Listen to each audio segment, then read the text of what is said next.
সম্প্রতি মুক্তি পেয়েছে কলকাতার সুপারস্টার দেব অভিনীত সিনেমা খাদান। হ্যাঁ ভিউয়ার্স, সিনেমাটি সিনেমা হলে মুক্তির সঙ্গে সঙ্গেই ঝড় তুলে দিয়েছে। এদিকে রেকর্ড সংখ্যক আয় করেছে এই সিনেমাটি বক্স অফিস থেকে। মুক্তির প্রথম দিনেই আয়ের রেকর্ড গড়ল সুপারস্টার দেব।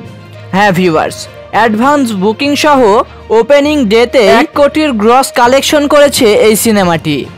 এখনও তো 6টার শো এবং 9টার শো বাকি রয়েছে। রাত্রে এই 2টা শো মিলে হয়তোবা 1.5 কোটি প্লাস গ্রস কালেকশন করবে এই সিনেমাটি। হ্যাঁ ভিউয়ার্স, সম্প্রতি সকাল থেকেই পজিটিভ রিভিউ পাচ্ছে সুপারস্টার দেবের খাদান সিনেমাটি। খাদান সিনেমায় দেবের অভিনয় এবং জিজু সেনগুপ্ত এই দুজনের অভিনয় দেখে সকলেরই ভালো লেগেছে। পজিটিভ রিভিউ আসছে সকলের কাছ থেকে।